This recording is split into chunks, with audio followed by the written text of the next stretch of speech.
There she is. So thanks for coming to listen to us talk about winning talent. How many of you, just by a show of hands, have been through a recruitment process and thought that could be improved? So, the title of this talk, Winning Talent, has a double meaning. One is, how do you win talent for an organization? But also, how do you help talent win at their jobs? Oh, I don't have the clicker. Sorry. I just realized that. Thank you. And I just press.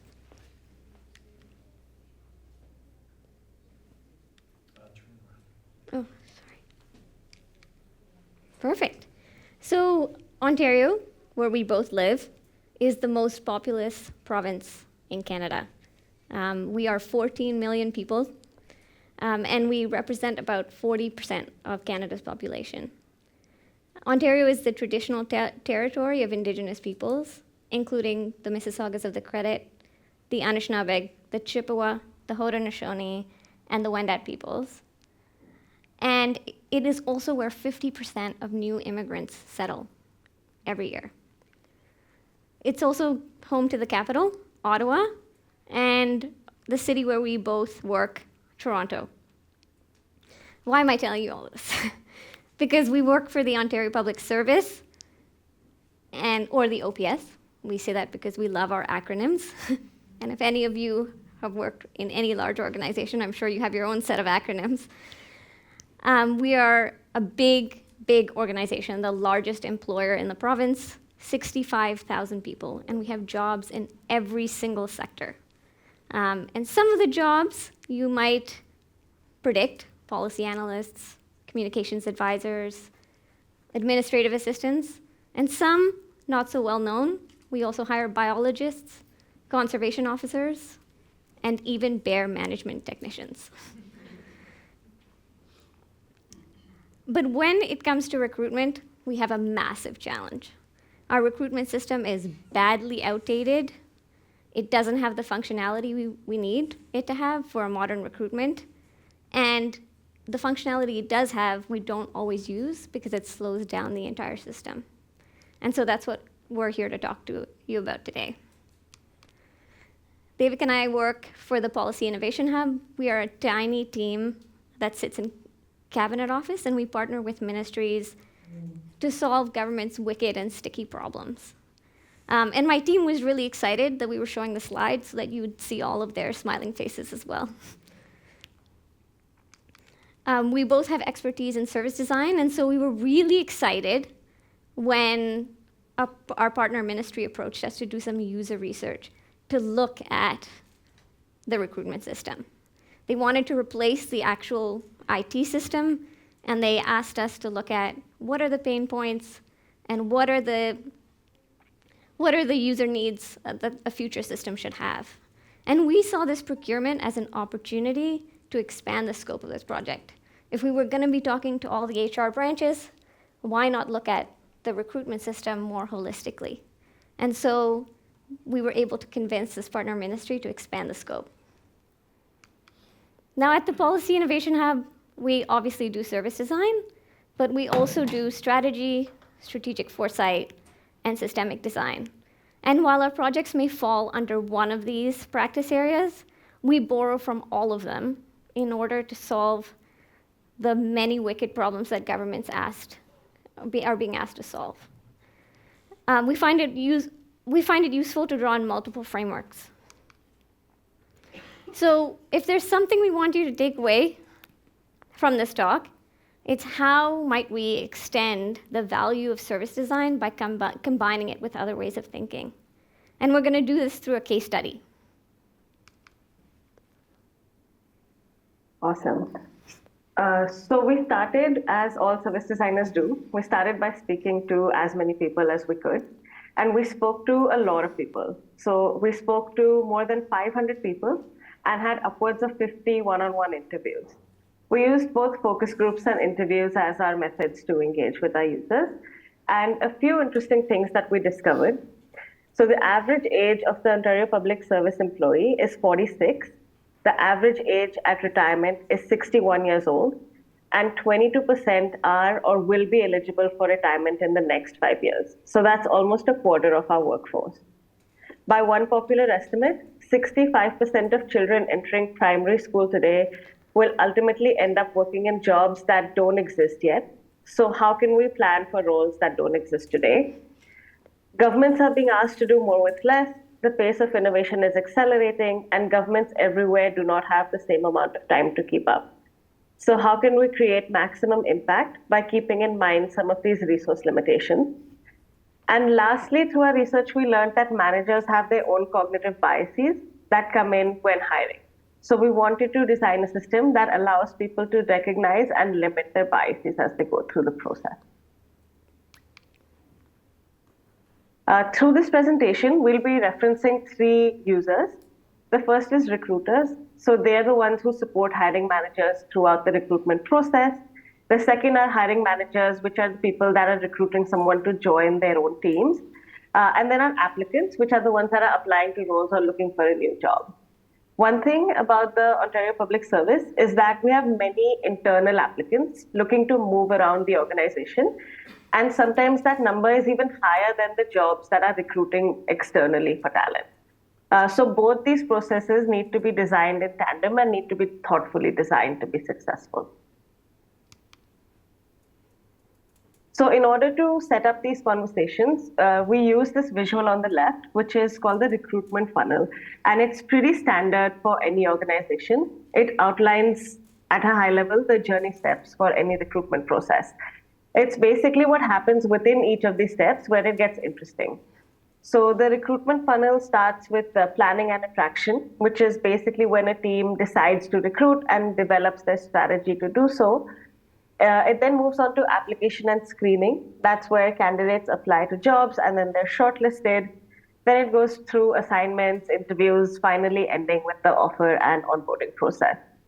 So we use this funnel to structure our artifacts, every journey map, service blueprints, but also to design how we go through the conversations in our user engagement. On the right, I'll just give you a quick snapshot of the recruitment at the Ontario Public Service in particular. So we have multiple types of recruitment. A few of them are listed on the slide, starting with what we call competitions, which is the traditional process where we post a job ad and we have candidates apply to that job. We also have invitationals where we can ask you to apply to a specific position, direct assignments, development opportunities, succession planning, where you could be placed into a role directly for multiple reasons, and then expressions of interest, where we recruit for a particular set of skills through networks. And finally, we also do mass recruitments, where we can recruit upwards of 100 to 200 people at once when we think about things like policing or corrections, for example. So just a snapshot into the complexity of government a little bit. I know that most of you won't be able to read this slide, and that's almost intentional. So what this is an ecosystem map of all the enterprise-wide HR functions that exist. Not to mention that there may be many more roles, ministry by ministry, that are not represented in this diagram. So it's a visual representation of all the folks that are involved to set up just one candidate. So welcome to government. In addition to using the recruitment funnel to design our interviews, we also explored a few specific themes. So starting with types and formality of the hiring process. As I briefly mentioned, we have a lot of different types of hiring, and methods such as direct assignments, succession planning, and expressions of interest can be much faster than the formal competition process. So we explored the question, how might we address some of the challenges with the formal hiring process to make it fast, easy, and seamless to run? And then on the other hand, how might we bring in some of the rigor and fairness of the formal hiring process into the other recruitment streams? Next, we looked at data collection and analysis. The current technology limited availability of quality data to help inform decision making. So what does that mean? While we were collecting lots of data, we weren't necessarily using that data, and the data that we wanted to use, we weren't necessarily collecting. So there was a mismatch. And we wanted to explore how we can bring in more data-informed decision-making into the recruitment process. We also dove into diversity and inclusion. The Ontario Public Service has a leadership pledge, which has a commitment from all leaders to increase diversity in their leadership ranks. So we asked users to think about what conversations are happening or might need to happen to help leaders meet their pledge commitments. And we actually learned that through the leadership pledge, the Ontario Public Service is showing great momentum with diversifying our leadership. To build on this, we found some emerging research that showed that there's no perfect candidate for a role, and managers should focus on hiring people who add to their culture. What that means is that organizations have typically focused on culture fit, which is the idea that an employee's alignment to the organization's vision, mission, and practices would result in stronger performance. However, this is not always the case, and this can result in homogeneity and the loss of new ideas. So culture add focuses on adding elements that your culture might currently lack. So we asked users to explore the question, how might a culture add philosophy change the way the Ontario Public Service interviews candidates, and what might this mean for diversity and inclusion at the organization? So all of this led us to articulate our problem very simply. It takes us 76 business days to complete a recruitment, from posting an ad to onboarding a person. We found a stat on Glassdoor that said that the average global time to hire by government is estimated at 53 days. So we are quite a bit slower than our global peers. I'll caveat by saying, of course, that everyone calculates their time to hire slightly differently, but this is just to get an idea of our process. A recruiter is responsible for an average of 100 recruitments at any given time. And so these numbers make it challenging to think strategically about hiring, and teams find it difficult to fill seats quickly, keeping their heads above water. So how might we create a more strategic role for recruiters? We know that the problem is that recruiters want to, but find it challenging to play a more strategic role in hiring to their full potential due to their workload. They spend most of their time doing administrative work, and as the recruitment system currently is, hiring managers don't have access to the system. So recruiters download and upload all the materials and share via email.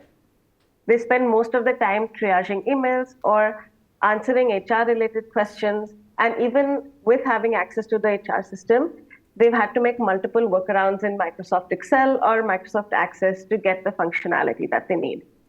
We looked at this problem using a tool called the Innovation Ambition Matrix.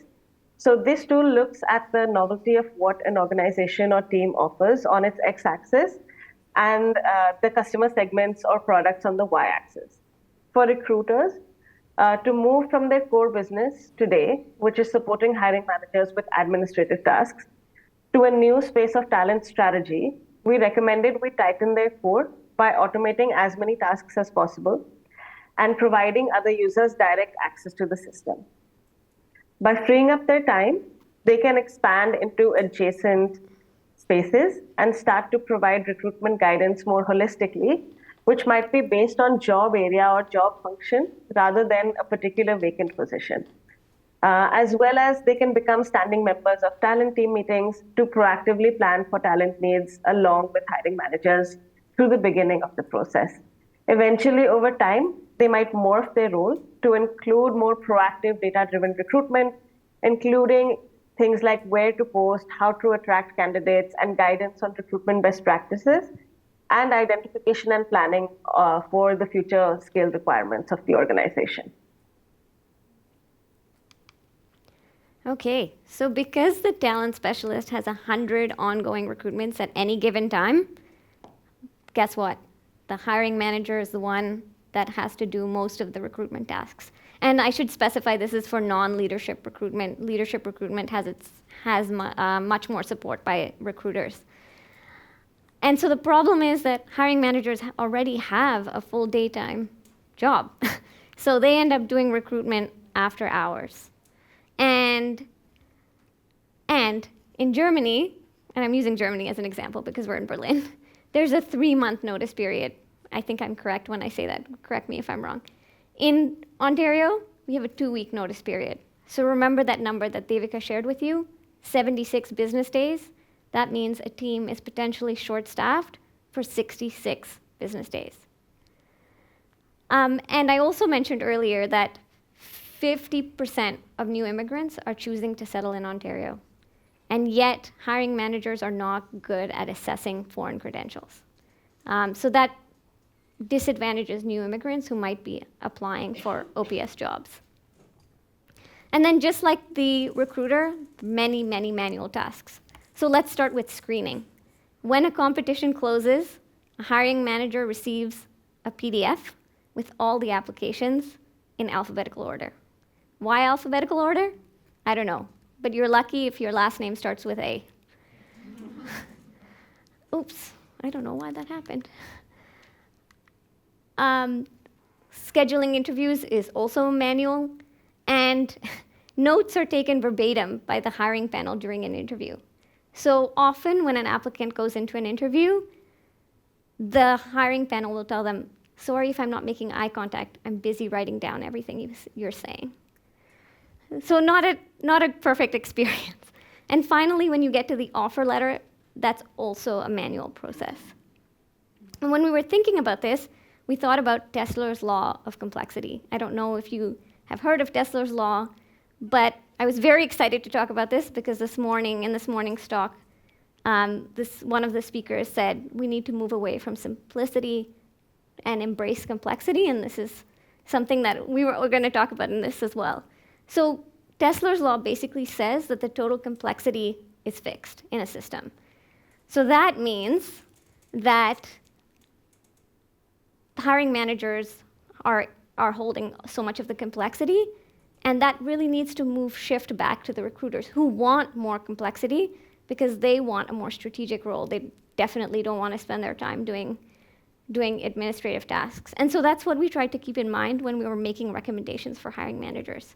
And some of the recommendations we made were simply give them access to the system so they don't have to ask recruiters for simple administrative questions. And create chatbots so that even if they're working after hours, they can get their questions answered. And automate some of the manual tasks. So now let me walk you through the applicant experience. Actually uploading your resume and cover letter, that's really easy. But the website, not so nice looking. And the functionality is not great. The search function could be improved. The back button doesn't work properly. So, there are things we can fix there. And there's also no profile for external job applicants. So that means when you apply, you can't keep track of all the previous jobs you've applied to because there's no way for you to keep a profile. You have to keep track of what you've applied to separately in your own Excel or Word doc or whatever system you might use. And job ads can be really difficult to understand. We had a deputy minister once tell us that she would be intimidated to apply to a policy analyst job after reading what the job ad looks like. And job titles can be confusing. I gave you a few examples, but my favorite one that I haven't talked about yet is actually the aging biologist intern. I don't even know what that means. It is a competitive job market, so even if we are your first choice, by the time we invite you to an interview, you may have already accepted another position. But here's a good thing. We provide interview questions in advance, and candidates absolutely love this practice. So you might get the interview question between 30 minutes to 24 hours in advance, and that's because we want candidates to be able to put their best foot forward. And in the user interviews, we were told that please continue to do this. But there's little space to have a conversation in the interview process. So there are only a few minutes at the end for you to ask questions, and that means you may walk out of the interview not knowing much more about the job.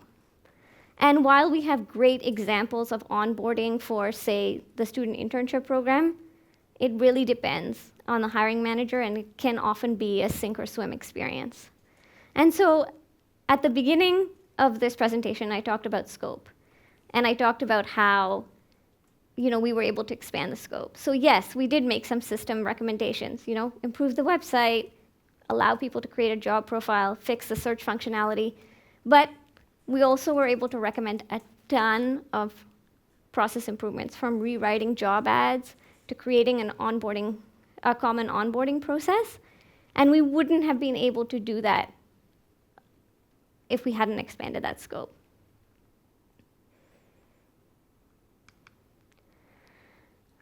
So after 10 months of user research, we made 78 system recommendations and 74 process recommendations to our partner ministry. And we needed to find a way to help our partner ministry decide where to focus. And in our strategy practice, we always talk about how strategy is about making choices and where to spend disproportionate resources. And when we think about this as a service, it becomes very obvious that the applicant experience is 100% based on the hiring manager, and the hiring manager's experience is highly dependent on the recruiter. And so where we should spend disproportionate resources then becomes very clear, that if we fix the recruiter experience, we actually improve the experience for all our users. So I'm sure now you're wondering, well, what happened to all those recommendations that we made? Well, we're really proud of this project because many of our recommendations have either been implemented or are in the process of being implemented. And these are some of the big ones. So we're in the process of procuring a new system so that we can modernize our recruitment practices. Job ads are being redesigned and we've seen a much more plain language in them. There's a huge brand and value proposition exercise so that we present the Ontario Public Service the way we want people to see us. But the most important recommendations would be those final two, because those really deal with the recruiter side. So they've completed a lean process review, and there is a plan to train and upskill recruiters. And we have a few minutes to answer questions. So happy to talk about our project more.